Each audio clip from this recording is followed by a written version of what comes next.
Voilà, bonsoir à tous et merci pour cet accueil chaleureux. Alors, on va faire une étude. On peut appeler ça une sorte d'initiation au Talmud, une brève leçon talmudique.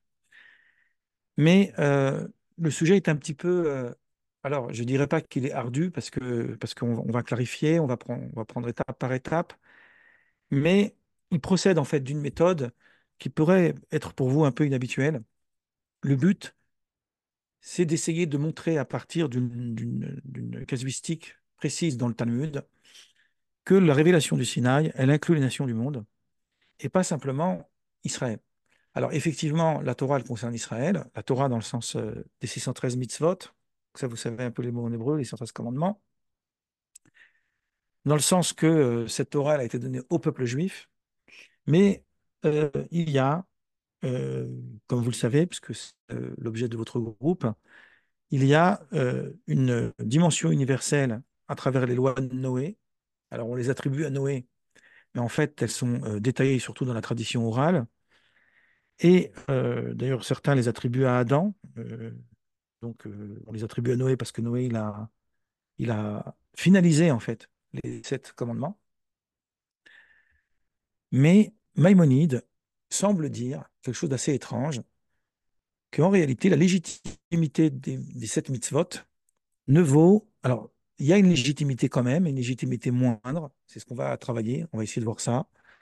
Mais la vraie légitimité, la complétude, on pourrait dire, des 7 mitzvot de Noé, des 7 commandements de Noé, c'est le fait que on les relie à Moshe, à Moïse, au Sinaï.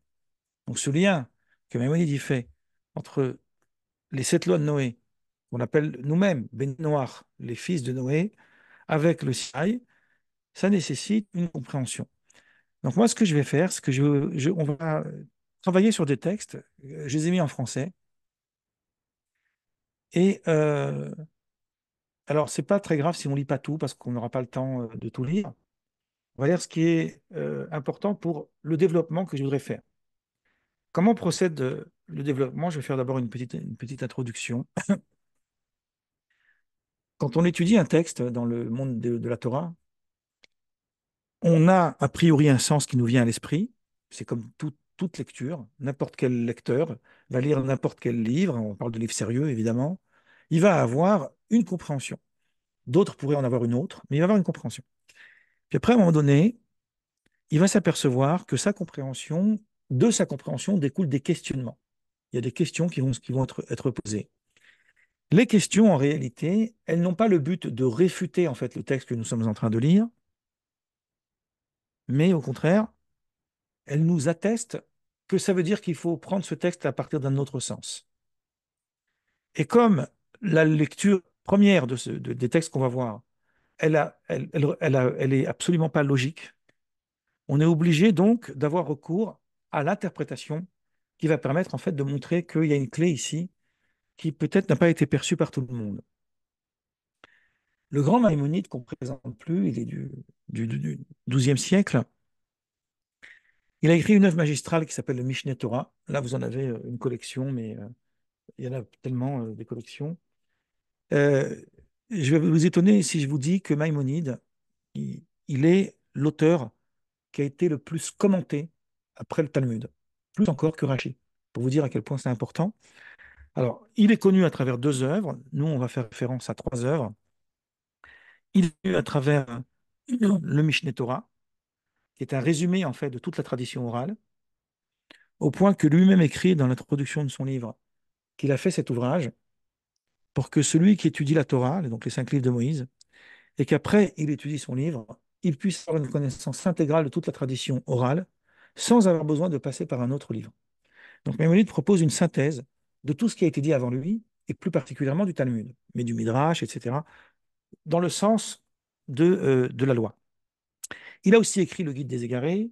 Alors, ça, c'est un livre que vous avez certainement, que vous connaissez certainement.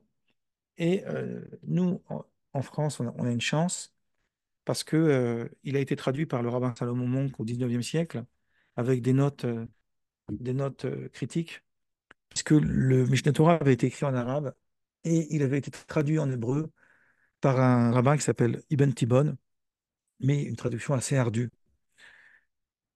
Mais le guide des égarés, c'est une approche en fait philosophique, théologique aussi, mais philosophique, de la conception quand il avait de la Torah, alors que le Mishneh Torah, c'est beaucoup plus une approche talmudique.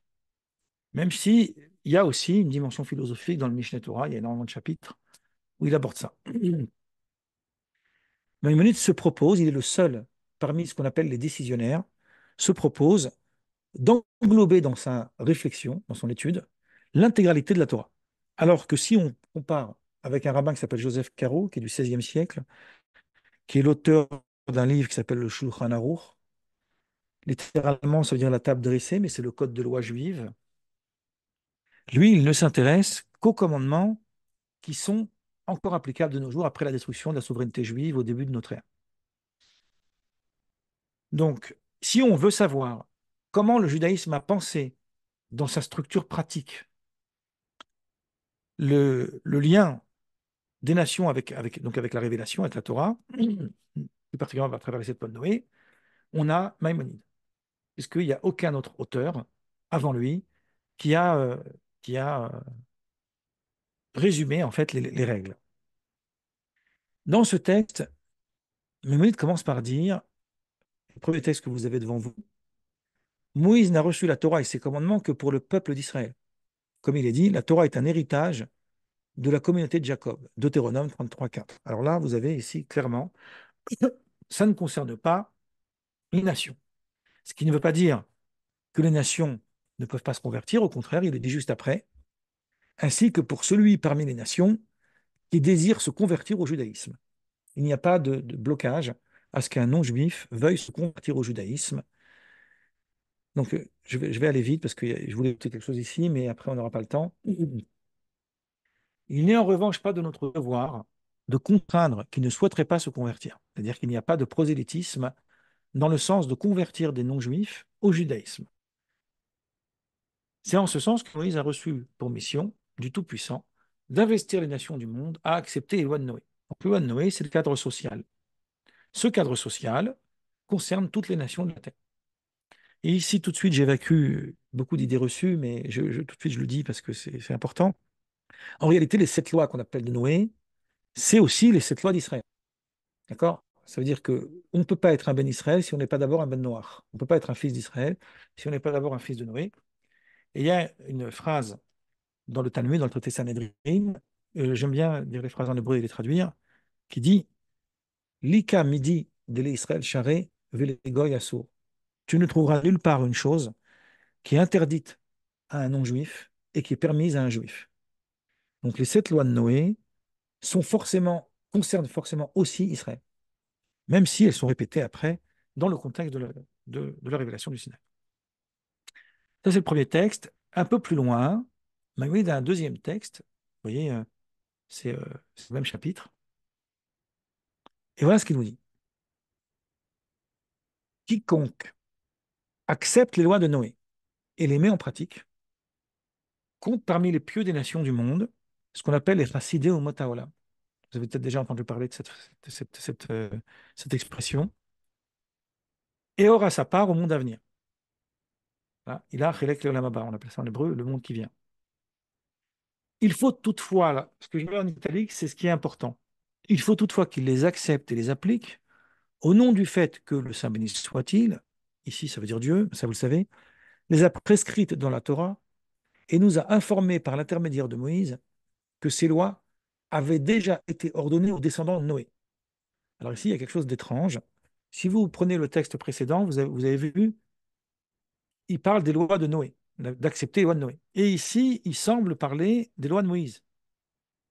Parce que Moïse nous a donné ces lois, mais elles avaient déjà été données auparavant à Noé. C'est comme si que Maïmonide était en train de nous dire, il y a deux catégories dans les sept lois. Il y a les sept lois telles qu'elles se définissent à partir de Noé. C'est le plus important, cette phrase, que ce que je veux essayer de vous montrer. Et il y a les sept lois telles qu'elles se définissent à partir de Moïse. Question, quelle est la différence entre les deux? Et aussi, euh, je vais finir le texte avant de- de poser ma deuxième question. Donc jusque-là, on a vu qu'il y a une condition pour que les lois elles se réfèrent à Moïse. il faut qu'il les accepte parce que Dieu les a donnés à Moïse dans la Torah. Donc, au moment du Sinaï, il a donné les 613 mitzvot, commandements à Israël, et les 7 lois au fils de Noé. Donc, il faut qu'il accepte ça.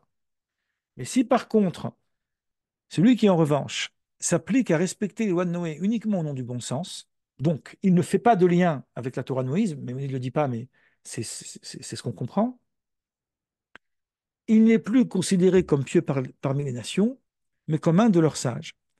Alors, dans les éditions courantes de Maïmonide, il y a écrit, il n'est plus considéré ni comme un pieux parmi les nations, ni comme un de leurs sages. Mais dans les manuscrits anciens, et on va voir que cette deuxième version, elle est beaucoup plus vraie, c'est sûr que c'est la deuxième version qu'il faut tenir compte, on a vu que c'était écrit mais comme un de leurs sages. C'est pour ça que j'ai mis mais entre crochets, parce que souvent les textes anciens, comme à l'époque ils étaient écrits par des copistes, il n'y avait pas d'imprimerie, il y a souvent des erreurs qui se sont glissées. Et vous allez voir pourquoi cette distinction, elle est extrêmement importante. Donc on est en train de nous dire ici que la Torah, elle a été donnée à Israël, que à Israël et pas aux nations, mais est inclus dans la Torah les 7 lois de Noé, qui eux ont été données aux nations. En revanche, il y a 2 catégories dans les 7 lois de Noé. Il y a une catégorie que, qui relève, on va dire, du bon sens. Ce sont les lois de Noé qui relèvent du bon sens, de la morale, hein, ce qu'on appelle dans la théologie chrétienne, on appelle ça les lois naturelles. C'est-à-dire, c'est des choses qui sont évidentes. On ne va pas tuer, on ne va pas voler, on ne va pas commettre de... Et il y a celui qui les applique en se référant à Moïse. Celui qui les applique en se référant à Moïse, il est considéré comme un chassid. Chassid, ça veut dire un pieux. Bon, c'est encore voilà, c'est un terme chassid qui est difficilement traduisible, mais voilà, on traduit par pieux. Et celui qui les pratique parce qu'elles ont été données euh,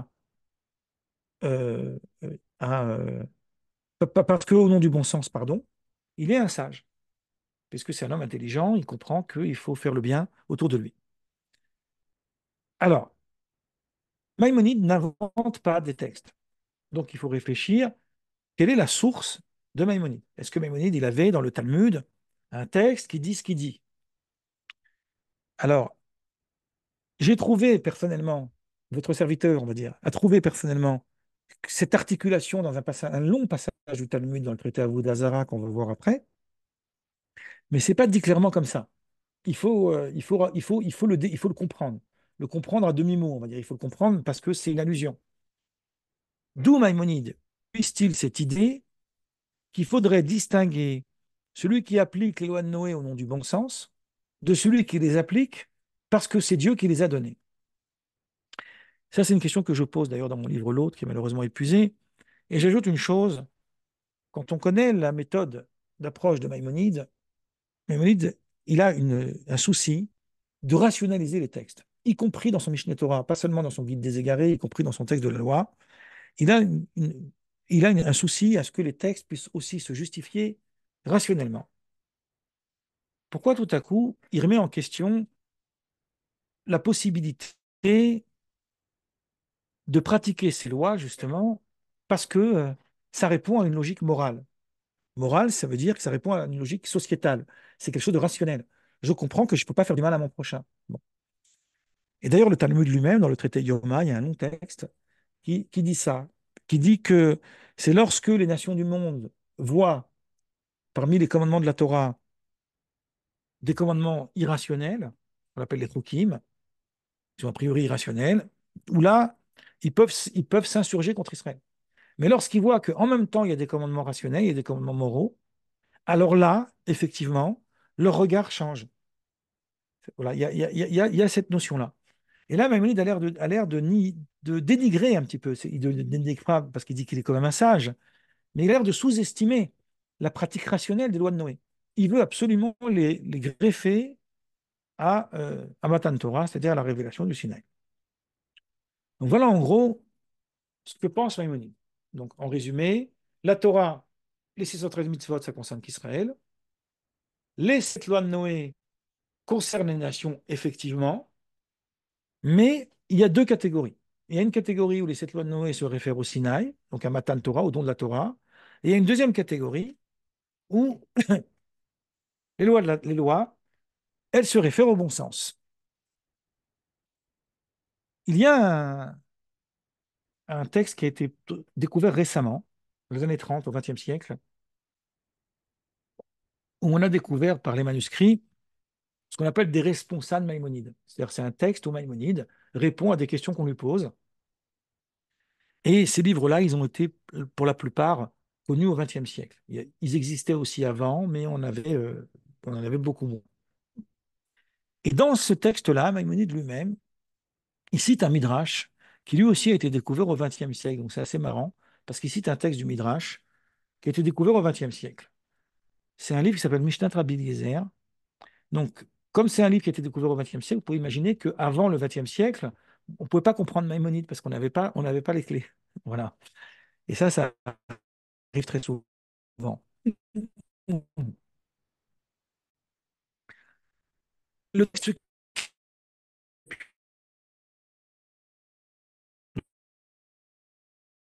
de- que s'ils accomplissent la Torah tout entière, alors qu'il suffit au détail pour, ils sont donc déjà appelés des pieux. Donc là, en fait, il y a une sorte d'universalité dans le concept de chassid, donc de pieux. D'ailleurs, il y a aussi une universalité dans le concept de tzaddik, le juste, les justes des nations. Et cette universalité, elle montre que pour être un chassid chez les juifs, il faut accomplir toute la Torah entière. Chez les nations, ça suffit les 7 commandements. Et là, tout de suite, il y a la même phrase que Maïmonide avec une nuance. Il faut toutefois qu'il les accepte et les applique au nom du fait que le Saint, béni soit-il, les a prescrites à Noé. Ici, là, je souligne, les a prescrites à Noé. Celui qui, en revanche, s'applique à respecter les lois de Noé uniquement au nom du bon sens, donc il ne fait pas de lien avec la Torah, donc là on a la suite, la fin du texte est le même, n'est plus considéré comme pieux parmi les nations et ne prennent leur mérite qu'en ce monde. Alors, Maïmonide a l'habitude, c'est pas problématique, que ces textes où il se réfère à des textes plus anciens, il va les rapporter avec une modification du langage. Pourquoi une modification du langage? Parce que son but, c'est aussi pédagogique. Donc, c'est aussi d'expliquer. Donc, s'il modifie le langage, c'est qu'il a une raison. Et là, il a modifié le langage parce que, parce que il a dit, je ne sais pas si vous voyez mon curseur, il faut toutefois qu'il les accepte et les applique au nom du fait que le Saint, béni soit-il, les a prescrits dans la Torah par l'intermédiaire de Moïse. On s'arrête là. Là, il y a écrit par l'intermédiaire de Moïse. Alors que plus bas, certes, elles ont déjà été données à Noé, mais par l'intermédiaire de Moïse. Alors que dans le texte que Maïmonide lui-même cite en référence dans un texte qu'on a découvert au XXe siècle, il dit la même chose, mais il dit les a prescrites à Noé. Moïse n'est pas cité ici. Le Moïse entre crochets de la ligne suivante, c'est moi qui l'ai ajouté pour qu'on comprenne, sans lien avec la Torah de Moïse. Donc, pourquoi il y a cette différence? Et on peut se poser encore une question, et après on va s'arrêter avec les questions et on va avancer. Qu'est-ce que ça veut dire et ne prennent leur mérite qu'en ce monde? Si vous regardez le texte plus haut, mais le texte plus haut, c'est aussi un texte que j'ai euh, qui est là, mais je n'ai pas tout traduit. Alors, si vous prenez le texte plus haut, là, vous avez quiconque accepte les lois de Noé et les met en pratique, compte parmi les pieux des nations du monde et aura sa part au monde à venir. D'accord? Vous avez vu? Donc, il a bien sa part au monde à venir. Donc, c'est comme si qu'on dirait ceci. Pour avoir sa part au monde qui vient, c'est-à-dire à la félicité éternelle, on pourrait dire, on verra après que c'est plus subtil, mais disons à la félicité éternelle, il faut appliquer les lois de Noé parce qu'elles ont été données à Moïse. Si on les applique au nom du bon sens, alors on prend le mérite qu'en ce monde. Voilà, en gros. Pourquoi ces différences? Qu'est-ce qu'elles viennent faire là, ces différences? Pourquoi cette référence à Moïse? Alors là, je vais vous inviter à regarder ensemble un très très long texte qui fait plusieurs pages dans le Talmud, qui est du traité Avodah-Zarah, au début du traité Avodah-Zarah. Avodah-Zarah, c'est l'idolâtrie. Donc c'est un traité du Talmud qui parle de l'idolâtrie. Et je ne vais pas tout vous lire parce que ça va être long. Donc, on va sauter quelques parties. Après, si vous voulez, je pourrais vous le transmettre, s'il y en a qui veulent avoir ces textes-là. Mais on va d'abord l'étudier tel quel. C'est-à-dire que c'est un texte qui peut vous paraître choquant, parce que vous allez voir qu'il y a des choses assez étranges. Mais en réalité, c'est peut-être l'un des textes les plus universels de la pensée talmudique. Rabbi Hanina Bar Papa et Rabbi Simlai, selon d'autres, donc il y a plusieurs avis, bon, c'est pas important. Voilà ce qu'il a dit. Il dira, c'est un peu comme le jugement dernier. Donc il prend la Torah et il va dire que celui qui a étudié la Torah vient de recevoir sa récompense. Alors les nations du monde diront au Seigneur, souverain du monde, parce qu'ils se rendent compte qu'ils sont lésés. Dieu, il veut donner la récompense à ceux qui ont étudié la Torah, mais les nations, ils n'ont pas étudié la Torah. Donc ils vont voir Dieu et ils vont dire, souverain du monde, est-ce que tu nous as offert la Torah à nous? Et est-ce que nous l'avons refusée? Non. Pourquoi tu nous prives en fait d'une récompense alors que tu ne nous as pas donné la possibilité de pouvoir le faire? Et là, le Talmud va citer quelques versets qui nous révèlent ceci. J'avance, qui nous révèle cet enseignement de Rabbi Yochanan, qui nous dit, ceci nous enseigne que le Saint béni soit-il, donc Dieu, a offert, il faudrait plutôt traduire par proposé, la Torah à toutes les nations, tour à tour, et qu'elles l'ont refusé. C'est alors qu'il s'est retourné vers Israël, qu'il l'a accepté. Donc, ça n'est pas possible que les nations du monde puissent dire à Dieu, mais pourquoi nous, tu nous lèses alors que tu ne nous as pas donné la Torah? Parce qu'en réalité, ce n'est pas vrai. Dieu voulait aussi le leur donner, vous avez peut-être déjà entendu parler de ça, et les nations du monde ont refusé. Alors, le Talmud va réfuter en fait cette version du récit. Alors, évidemment, c'est un récit métaphorique, hein, il faut imaginer la fin des temps, où il y a un dialogue entre Dieu et les nations.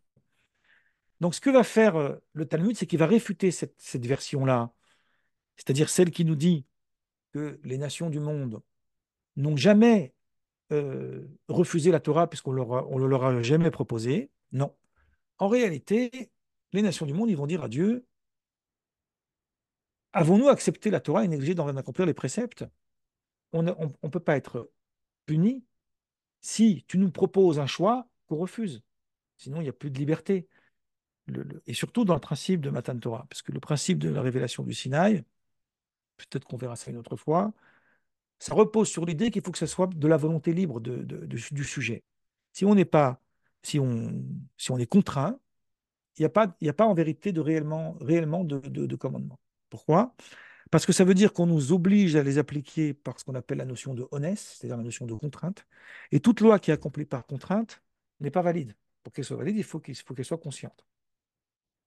Or, il y a un texte un peu étrange qui nous raconte que, euh, que les nations, que Israël, en fait, lorsque Dieu est arrivé à Israël pour recevoir la Torah, il leur a demandé s'ils veulent la Torah, mais il leur a mis une montagne et il leur a dit, si vous refusez la Torah, je jette la montagne sur vous.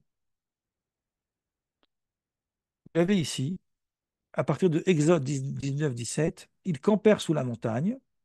Selon Rabbi Abdimi, nous enseigne que Dieu, donc, voûta la montagne au-dessus des Israélites et il leur dit, si vous acceptez la Torah, très bien. Sinon, ce lieu sera votre tombeau. Donc les Juifs ont été contraints. On verra que en fait, c'est pas vrai, c'est pas une vraie contrainte. C'est-à-dire qu'il y a deux moments, deux temps au moment de la révélation de la Torah. Il y a un temps où les Juifs ont dit Naaseh Venishma, on fera et on entendra. Vous avez déjà entendu parler de cette phrase. Puis un deuxième temps, il y a eu la montagne. Mais concrètement, on voit bien que Israël n'avait a priori pas le choix selon cette lecture. Donc il y a une différence entre Israël et les nations. Israël peut recevoir un mérite alors qu'ils ont reçu la Torah par contrainte. Les nations, ils n'ont pas été contraints, ils ont refusé et ils n'ont pas de mérite, ce qui est quand même étrange. Alors Dieu va leur répondre aux nations, il va leur dire, mais moi je vous ai donné 7 commandements, est-ce que vous les avez observés? Et le texte va ensuite, euh, il y a ici un long texte qui nous enseigne que que les nations du monde n'ont pas accepté les sept lois de Noé. Ce qui est étrange. On a vu jusqu'à maintenant que les sept lois de Noé avaient été acceptées. En fait, non.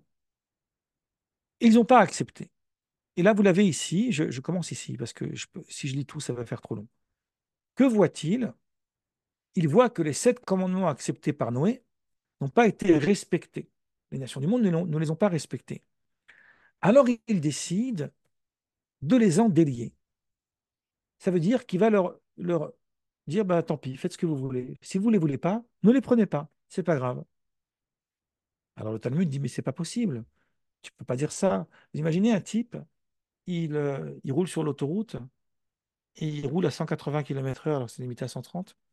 Il se fait arrêter par la police, et il dit, mais moi, vous savez, je suis coutumier du fait, ça ne m'intéresse pas d'arrêter ma voiture à 130. Alors le policier dit, oui, écoutez, puisque vous êtes coutumier du fait, faites ce que vous voulez. Vous comprenez à quel point c'est absurde. Donc ici, il y a quelque chose qui ne va pas. Qu'est-ce que ça veut dire? Il les a déliés. Ça voudrait dire qu'ils ont été récompensés pour leur non-observance. On n'est plus obligé de les faire parce qu'on ne les a pas fait. Selon Omar, le fils de Rabina, qu'est-ce que ça veut dire? Il délie. Il délie, ça veut dire il les autorise. Ici, ça veut dire que même s'ils observent ces commandements, ils ne seront pas récompensés. C'est-à-dire, ils vont avoir l'obligation de les faire, mais ils n'auront pas de récompense. Je vous avais dit, il faut, pour l'instant, se laisser porter sur le texte. Vous allez voir à quel point c'est important. Ils ne seront pas récompensés. Alors, ils ne seront pas récompensés. Pourquoi cela? On nous enseigne pourtant que Rabbi Meir avait coutume de dire, d'où savons-nous que même un païen, s'il étudie la Torah, est l'égal d'un grand prêtre? S'il étudie la Torah, vous voyez, c'est écrit s'il étudie la Torah. Parce qu'il est dit, l'homme qui les pratique obtient par eux, donc les commandements, la vie. Lévitique 18.5.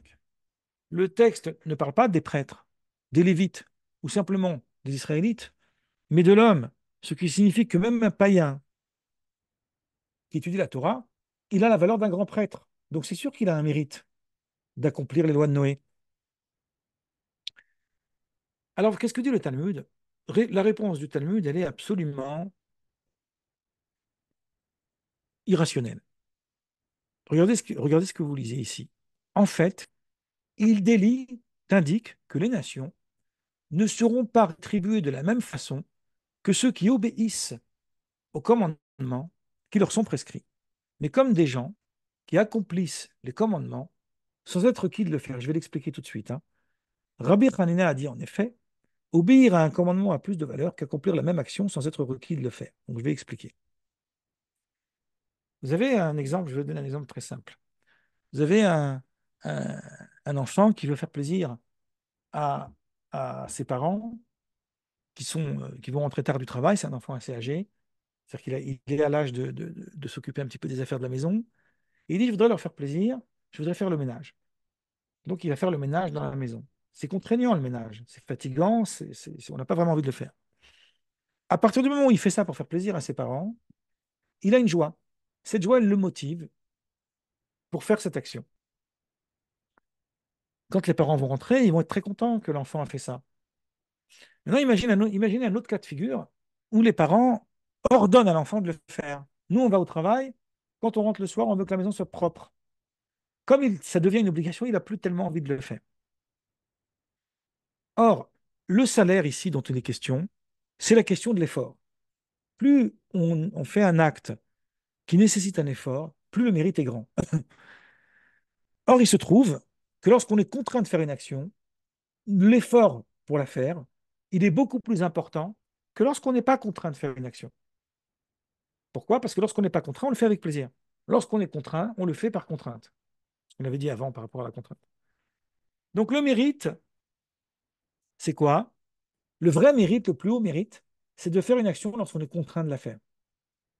Mais puisque les nations n'ont pas appliqué les lois de Noé, donc leur mérite sera comme quelqu'un qui n'est pas contraint de le faire. Il est quand même contraint, mais il n'aura pas un mérite comme quelqu'un qui est contraint, mais comme quelqu'un qui n'est pas contraint. Alors ici, c'est pas logique. Juste avant, le texte nous dit que c'est parce que, je, je, je vous le remets ici, ils voient que les 7 commandements acceptés par Noé n'ont pas été respectés.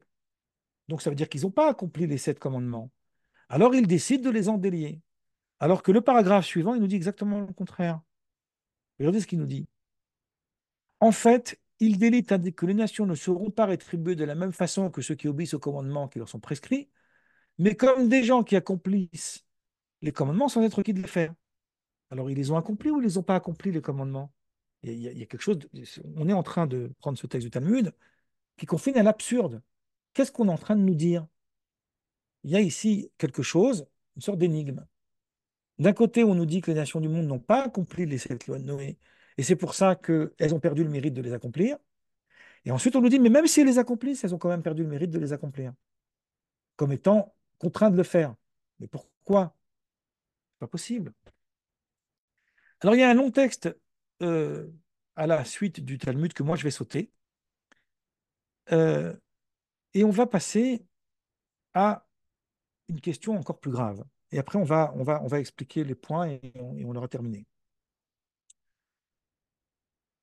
Alors, il y a une chose amusante à la fin du texte, à la fin de tout ce débat entre les nations du monde et Israël, et Dieu, pardon. Je vous mets ce petit texte, même s'il n'a pas directement de lien avec notre étude, il est amusant. Il dit, le Saint béni soit-il sera assis et rira. Comme il est dit, assis, il se mettra à rire dans les cieux. Psaume 2,4. Rabbi Yitzhak a dit, le Saint béni soit-il n'aura jamais ri, si ce n'est ce jour-là. Et là, Dieu rit avec ses créatures, mais ne rit jamais de ses créatures. Une phrase très belle. Voilà. On peut rire ensemble, mais pas l'un contre l'autre. Alors moi, maintenant, je vais revenir un tout petit peu plus haut sur ce texte. La suite, elle est importante, mais elle ne va pas nous aider plus sur ce que je vais essayer de vous montrer. Donc, on va sauter parce que sinon, on n'a pas le temps. On est un peu limité dans le temps. Je vais remonter un petit peu plus haut et il y a à un moment donné, euh, ici, souverain du monde, les nations au début, ils avaient dit à Dieu, est-ce que tu nous as offert la Torah et que nous l'avons refusée? Et le Talmud réfute à partir de différents versets. Et il dit ici, ceci nous enseigne que le Saint béni soit-il a offert la Torah ou a proposé la Torah à toutes les nations et qu'elles l'ont refusée. Donc il y a bien eu ici un événement que le texte semble nous dire, où Dieu il serait allé voir nation par nation, c'est comme le démarchage, il arrive, il dit voilà, j'ai la Torah. Est-ce que vous la voulez? Le Talmud ne rentre pas dans le détail, mais il y a un midrash, je ne vous l'ai pas traduit ici mot à mot, parce que comme je l'ai résumé dans le livre L'autre, je vous ai mis ici le résumé. Voilà ce que dit le midrash. Ce midrash, il est là, on va le mettre sur une page, ça va être plus facile. Voilà. Selon la tradition juive, avant que le peuple juif ne reçoive la Torah, Dieu la proposa aux autres nations qui la refusèrent. Comment? Alors, je vous ai dit, laissez-vous porter par le texte, tout ce qui paraît choquant, vous allez avoir une réponse sur chaque élément. Les descendants d'Ésaü prétextèrent ne pas pouvoir respecter le commandement, tu ne tueras point. Parce que Isaac avait en effet béni son fils Ésaü. Alors, on dit que Ésaü, c'est l'archétype de l'Occident, hein, en lui disant que sa progéniture ne vivrait que par son épée. Genèse 27, 40. Idem pour les descendants d'Ismaël, ils ne pouvaient garantir de ne pas voler, puisque Dieu avait béni Ismaël, lui disant qu'il serait comme un âne sauvage, sa main contre tous et la main de tous contre lui. Donc les enfants d'Ésaü sont des criminels, les enfants d'Ismaël sont des voleurs. Et ensuite, donc s'entend dans le sens qu'il ne vivra que par le vol. Et ensuite, on a les Ammonites et les Moabites, qui eux, ils ont demandé à Dieu, mais qu'est-ce qu'il y a écrit dans la Torah? Et Dieu leur a dit, c'est interdit l'adultère. Mais l'adultère, c'est pas possible. Parce que si tu nous interdis l'adultère, c'est tout notre peuple qui ne peut pas exister. Pourquoi? Parce que Ammon et Moab sont des descendants des filles de Lot. Et le verset dans Genèse 19, 38, ils disent que les deux filles de Lot devinrent enceintes de leur père. L'aîné enfanta un fils qu'elle nomma Moab, c'est le père des Moabites, jusqu'à ce jour. La plus jeune enfanta aussi un fils qu'elle appela du nom de Ben-Amni, c'est le père des Amnonites jusqu'à ce jour. Alors ça peut nous paraître choquant qu'elles ont fait ça avec leur père. Vous savez, après que Dieu il a détruit Sodome, Elles ont enivré leur père et elles ont couché avec lui. Sauf que dans la tradition midrashique, on nous explique ça. Et on nous dit qu'elles ont cru que Dieu avait détruit l'humanité entière comme à l'époque de Noé. Et comme Dieu a détruit l'humanité entière, elles se sont dit, si on ne fait pas ça, on détruit l'humanité. Donc elles ont voulu sauver l'humanité en commettant cet inceste. En fait, c'est pas vrai, Dieu n'avait pas détruit l'humanité entière, mais c'est ce qu'elles ont cru. Donc elles ont une intention louable. C'est pour ça que le Midrash les considère comme des justes, et même le Talmud. Donc ici, moi, il y a ici, dans ce Midrash, dans la structure de ce texte que vous voyez devant vous, il y a ici quelque chose qui, pour moi, est, c'est peut-être la plus grave question qu'on posera ce soir.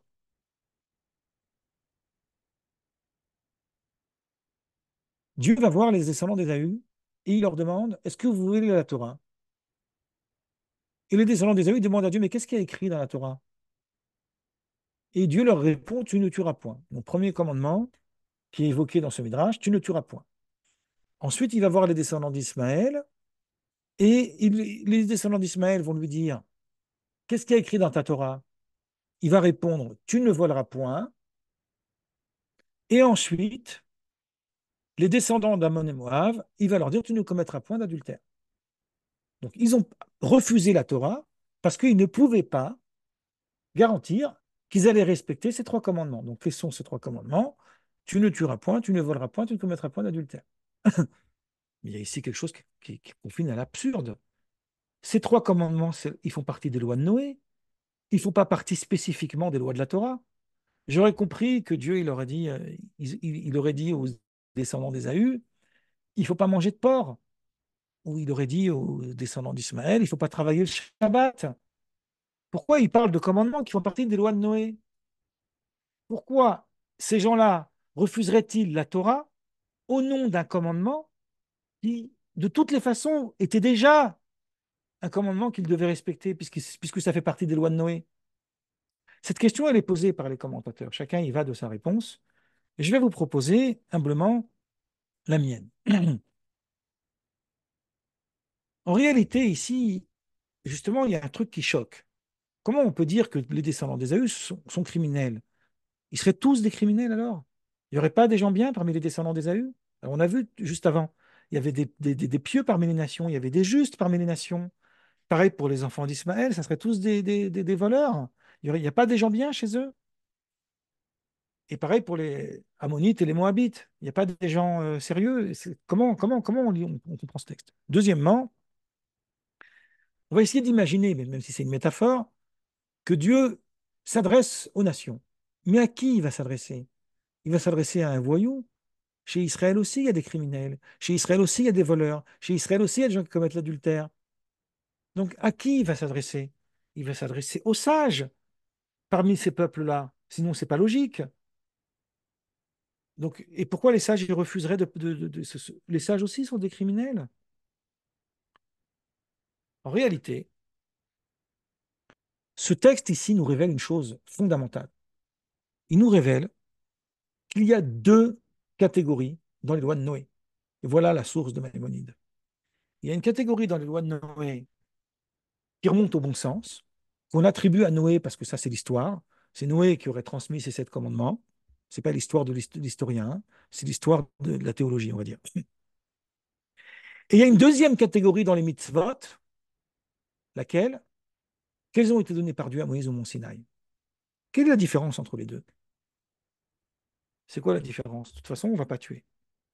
Autrement dit, le tu ne tueras point qui a été dit à Noé n'est pas le même que le lot tirtsar, que tu ne tueras point, qui a été dit au mont Sinaï. Quelle est la différence entre les deux? La différence, c'est qu'au mont Sinaï, Dieu, dans chacun des commandements qu'il donne à Israël, il introduit une nouvelle idée qu'on appelle la notion de shutfut, la notion d'associé. Ça veut dire, c'est une phrase qu'on trouve dans plusieurs endroits, Kol Israël, Aravim, Zébazé. Tout Israël est garant l'un pour l'autre. Autrement dit, la conception juive de Matan Torah, qu'est-ce que c'est? C'est que lorsque mon voisin est tué, c'est lui le criminel, c'est pas moi, peut-être. Mais moi aussi, je suis responsable pour le crime qu'il a commis. parce qu'il y a une notion de garant l'un pour l'autre. Donc j'ai une responsabilité à ce que dans la société dans laquelle je vis, il n'y ait pas des criminels, il n'y ait pas des voleurs et il n'y ait pas il y ait pas des pervers et d'autres choses aussi. Donc maintenant voilà comment on va expliquer ce texte. Dieu va voir les sages des descendants d'Ésaü. Les sages des descendants d'Ésaü vont dire à Dieu, mais nous on est capable de ne pas tuer. On comprend la gravité de cette chose. C'est rationnel, on ne va pas le faire.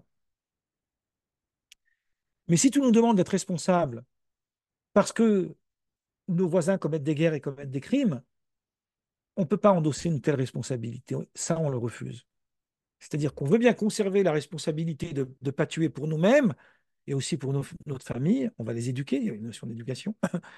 Mais que tu nous rendes responsables de toute la société entière, ça non. Ça, garde la Torah pour un autre. Nous, on n'est pas capable de ça.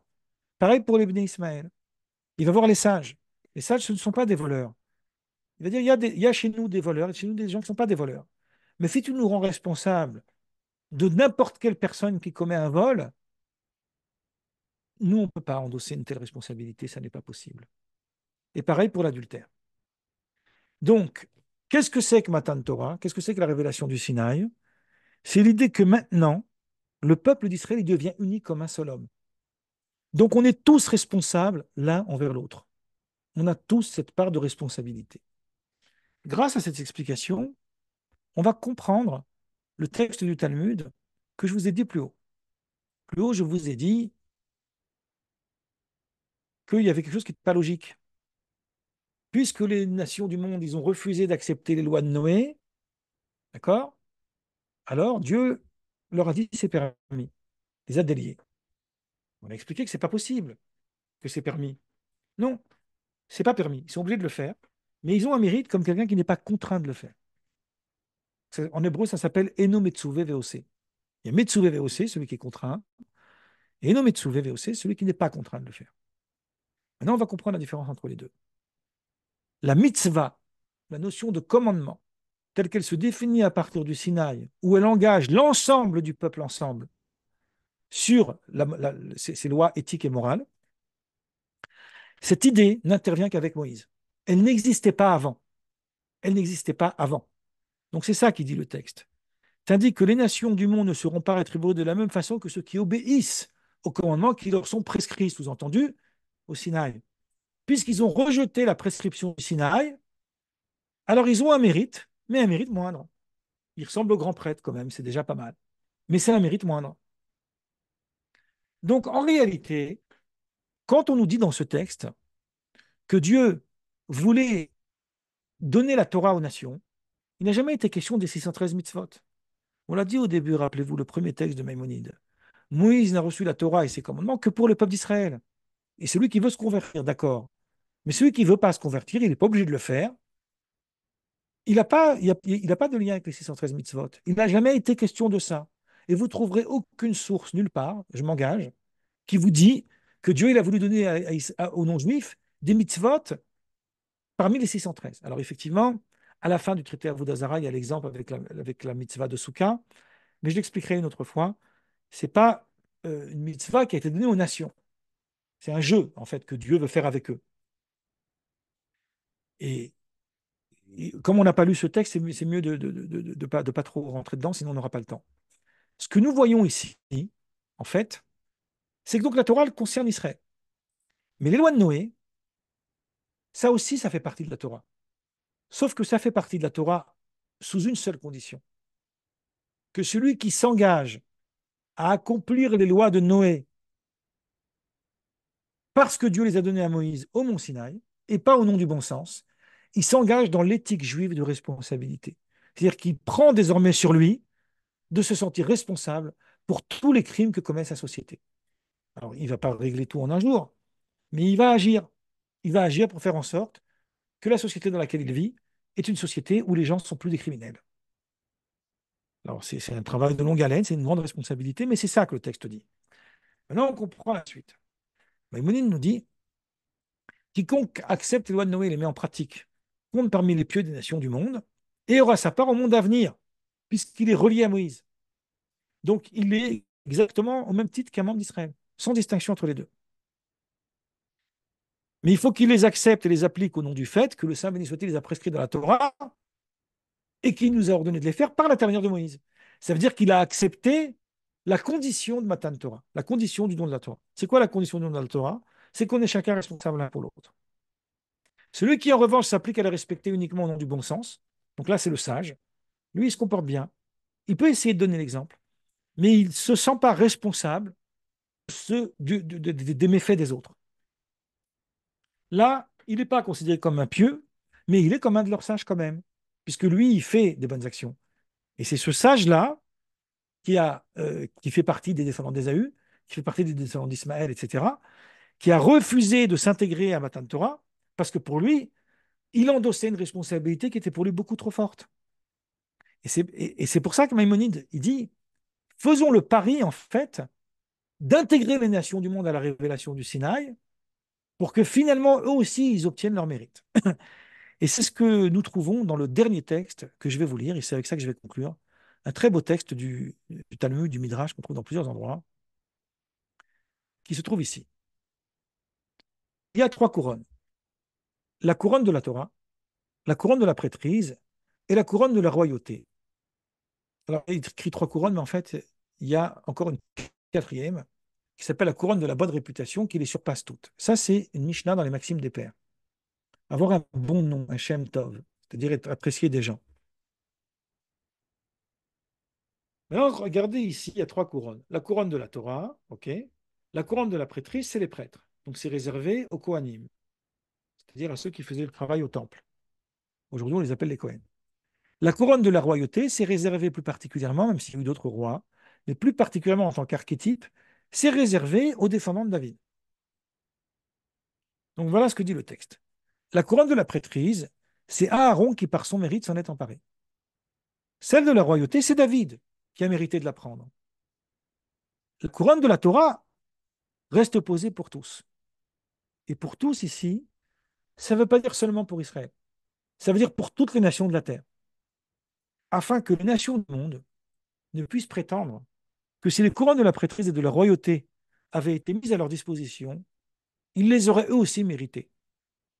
C'est pourquoi la couronne de la Torah reste posée à l'intention de toutes les nations du monde, pour que quiconque, qu'il soit membre d'Israël ou des nations, se l'attribue, soit considéré comme s'il les avait méritées toutes. Par le fait de relier les lois de Noé au Sinaï, il prend le membre des nations du monde, le mérite des trois couronnes ensemble, et même la quatrième, puisque tout d'un coup, il va avoir un bon nom. Et le Meiri, qui est un grand maître de l'époque médiévale, qui a écrit une œuvre gigantesque sur le Talmud, et là aussi, ça a été découvert récemment. Je ne sais pas si je peux jouer avec vous. C'est toute l'étagère qui est là, en fait. Je vais vous faire voir quand même un volume, et c'est assez gros. Et lui, il dit que quand le fils de Noé, il étudie les sept lois de Noé, et qu'il étudie leur contenu, qu'il étudie leur pensée, leurs concepts et les secrets qui découlent d'elles, il obtient par cette étude la quintessence de toute la Torah entière. Voilà. Je vais terminer là. Après, si vous voulez, on peut débattre un petit peu.